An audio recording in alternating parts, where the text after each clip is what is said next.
Class 10th students, I have given you some pages to read in homework. Hope you understood. मैं उसके आगे आपको इस chapter का आगे के पेजेस पढ़ाने जा रही हूँ. टॉपिक है Subhash Chandra Bose and the Indian national army. ये एक इम्पॉर्टेंट टॉपिक है. Netaji Subhash Chandra Bose came in contact with Gandhiji during the non-cooperation movement. He was more impressed by the ideology of Deshbandhu Chittaranjan Das than the ideology of Gandhiji. वो चित्तरंजन दास से ज्यादा प्रभावित थे. उसके बाद वो गांधी जी से प्रभावित हुए और सुभाष चंद्र बोस की जो मीटिंग है या कांटेक्ट में आए वो नॉन कॉपरेशन मूवमेंट से. Subhash Chandra Bose was sad when the non-cooperation movement was suspended and he joined the Swaraj Dal. Swaraj दल किसने बनाया था? Motilal Nehru and C.R. दास ने.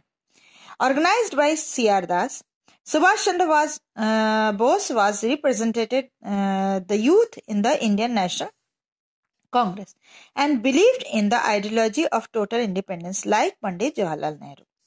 He was elected Congress President in 1937 and 38 when he was elected Congress President second time. There was difference of opinion between him and Gandhiji and the Congress Working Committee. Ultimately, he resigned and formed an organization named Forward Bloc in 1939. पहले तो उन्होंने स्वराज दल join किया. Then उन्होंने फिर स्वराज दल जैसे भी हो कांग्रेस में मिल गया. उनका ही मन गांधी नेहरू जी जैसा ही था, आइडियोलॉजी की टोटल इंडिपेंडेंस ही हम लेंगे. वह पहले 1937-38 में कांग्रेस प्रेसिडेंट बने. देन जब उन्होंने सेकेंड टाइम कांग्रेस प्रेसिडेंट बने, वहां से उन्होंने अपना रेजिग्नेशन दिया और बाद में उन्होंने एक अपनी पार्टी बनाई, वो था forward block. Taking advantages of the second world war, he escaped from the country and reached Japan via Peshawar. Second world war का एडवांटेज लेते हुए वह पेशावर जापान पहुंच गए, पेशावर से होते हुए. Moscow and Berlin. He believed that his plan can be successful in the south east Asia and therefore strengthened the Indian national army. वह इंडियन नेशनल आर्मी की उन्होंने स्थापना की और वह ताकतवर कहां से बनेगी? साउथ ईस्टर्न एशिया के कंट्रीज के थ्रू. और सपोर्ट कौन करेंगे? Germany and Japan and Russia. Became its chief, Subhash Chandra Bose was associated with the Indian Independence League also. In this work, he got cooperation from the famous revolutionary Rasbihari Bose. In the year 1943, in the capacity of commander of the Indian National Army, he formed an interim government of independent India. उन्होंने Indian government बना लिया independent India के लिए, Indian national Army का chief होते हुए, in Singapore, and took oath to fight for achieving independence till the last drop of the blood. Last खून की बूंद तक उन्होंने सिंगापुर में प्रॉमिस लिया कि वह इंडिपेंडेंस के लिए लड़ते रहेंगे. Subhash Chandra Bose was started war on the Indo Burma border. Indo Burma border से उन्होंने लड़ाई शुरू की. In February 1944, Indian National Army launched another attack and freed Ramu, Kohima, Palem, Tidim areas from the possession of the British. British से उन्होंने इतने areas छीन भी लिए. In April 1944, the Indian Army surrounded Imphal, but due to heavy rains and shortage of supplies, it had to withdrawn from there. Unfortunately, the position of Germany and Japan weakened, and from May 1944, the position of the Indian National Army went on becoming weak due to adverse circumstances and shortage of supplies. Subhash Chandra Bose was tried his best to boost up the morale of the army but failed, and returned to Bangkok. In August 1945, in an air journey, his aeroplane caught fire and he died near Formosa. But some historians do not agree with this. Subhash Chandra Bose last तक लड़ते रहे, लेकिन उनकी जो Indian national army थी वो बहुत week हो चुकी थी. उसकी वजह ये थी कि जापान और जर्मनी भी सेकेंड वर्ल्ड वॉर के बाद कमजोर हो चुके थे, जो उनके सपोर्टिव थे, और खाने की सप्लाई वगैरह कम हो गई थी. आर्म्ड जो भी था वो भी सप्लाई कम हो गई थी. इस वजह से वो बाद में सक्सेसफुल नहीं हो पाए. मुस्लिम league. In the last 25 years of the 19th century, the Britishers tried to permanently divide the Hindu and Muslim under the well-calculated plan. ये एक ऐसी पार्टी थी जो कि पहले हमारे मुस्लिम भाई और सब मिलकर देश की आजादी के लिए लड़ रहे थे, लेकिन बाद में भी वो लड़े तो, लेकिन अंग्रेजों के काफी बहकावे में आ चुके थे. For this they made use of Sir Syed Ahmad Khan. इन्होंने बनाया था ये पार्टी सर सैयद अहमद खान. इन्होंने अलीगढ़ मुस्लिम यूनिवर्सिटी भी बनाई है. At the time of freedom struggle of 1857, Sir Syed Ahmad Khan was in the British service and he had helped the government. पहले वो सरकारी नौकर थे, ब्रिटिश गवर्नमेंट के मदद भी करते थे. He convinced the Britishers that Muslims are not anti-administration and are not responsible for the incidents of 1857. 1857 में जो कुछ भी हुआ उसमें मुस्लिमों का कोई हाथ नहीं था, वह एंटी एडमिनिस्ट्रेशन नहीं है, ये उन्होंने अंग्रेजों को समझाया. Syed Ahmad Khan went to England in 1869 and was very impressed by the British culture. वो ब्रिटिश कल्चर से बहुत इम्प्रेस थे और 1869 में इंग्लैंड भी गए थे. After return of India to India in 1877 established Mohammedan Anglo Oriental College in Aligarh. Aligarh में उन्होंने एक कॉलेज की स्थापना की. The intention was to educate Indian Muslims on the western pattern. Very soon this college became a center of influence Muslims by the English people. Later this college was converted into Aligarh Muslim University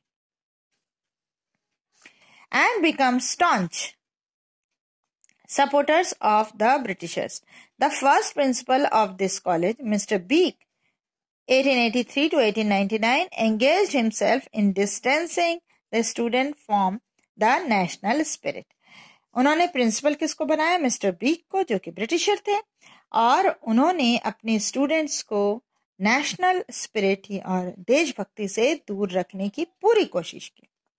In 1887, at the time of Congress convention, Sir Syed opposed it and organized a Muslim education conference. So also to oppose Congress, he set up a patriotic association. Congress का oppose करके sir Syed Ahmad Khan ने एक patriotic association भी बनाया. But gradually the power and impact of Congress went on increasing and educated Muslims middle class started joining Congress. लेकिन उनकी जो सोच थी वह धीरे धीरे बदलती गई, क्योंकि मिडिल क्लास एजुकेटेड जो मुस्लिम्स थे वह कांग्रेस ज्वाइन करने लगे, क्योंकि उन्हें भी आजादी चाहिए थी.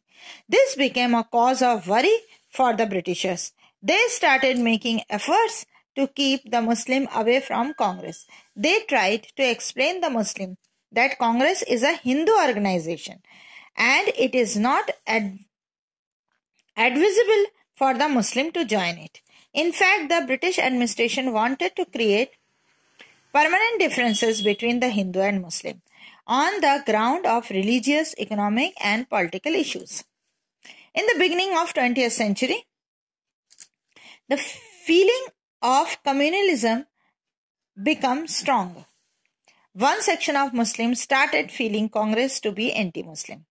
कुछ लोग ये समझने लगे थे कि कांग्रेस जो है वो एंटी मुस्लिम पार्टी है.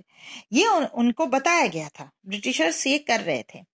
The British ruled also viewed the Congress movement as anti British, ये भी शो करते थे कि एंटी ब्रिटिश है, वो तो था ही.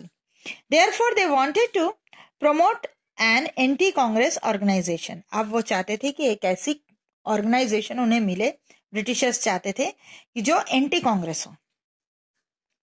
Looking to the indications of the British rules, a delegation of the Muslim under the leadership of Aga Khan met a viceroy of Lord Minto in October 1906 and put forth certain demands through a memorandum. आगा खां के Muslims आगा खां के leadership में वो viceroy से मिले, Lord Minto से, और उन्होंने कुछ मेमोरेंडम दिया. In the memorandum, main demands made were a separate electorate for Muslims. Muslims के लिए अलग इलेक्शन एरिया हो, मतलब जहां से मुस्लिम बहुल एरिया है वहां से मुस्लिम को ही टिकट दिया जाए. More seats for the Muslims in the legislatures, relaxation in government service and government service में relaxation हो, and establishment of universities and appointment of a Muslim representative in a council of the Governor General. ये इतने शर्तें थी किनकी? आगा खां की. Ultimately, Lord Minto became a promoter of the Muslim communalism. Lord Minto ultimately promoter बने मुस्लिम communalism की. With the patronage of the staunch Muslims, All India Muslim League was established on 30th December 1906. And in the Lucknow Convention 1907, the constitution of the league was made applicable. अब मुस्लिम league बनी 1906 में 30 दिसंबर, और 1907 में उनका constitution भी बना. Rules and regulation. Main objectives of Muslim league were, first, to arouse a sense of devotion towards the British Raj amongst the Muslims of India. British Raj के प्रति देशभक्ति दिखानी थी उनको. फर्स्ट पॉइंट था. Second, to put forth demand before the Britishers for the political rights and interest of Muslim. Second था कि Britishers के सामने वह अपने डिमांड्स रख सके. कौन से डिमांड्स? जो कि मुस्लिम के पॉलिटिकल राइट्स और इंटरेस्ट से रिलेटेड होंगे. Without jeopardising the interest of the league, keep good relation with other communities. हाँ, ये भी सोचा कि दूसरे कम्युनिटीज के साथ मुस्लिम्स को एक अच्छा रिलेशनशिप बना के रखना है.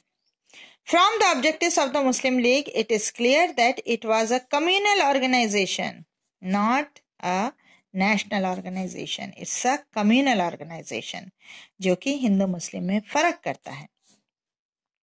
अब लॉर्ड मिंटो जो थे, उन्होंने कम्युनल पॉलिटिक्स को बहुत बढ़ावा दिया. ये नेक्स्ट वीडियो में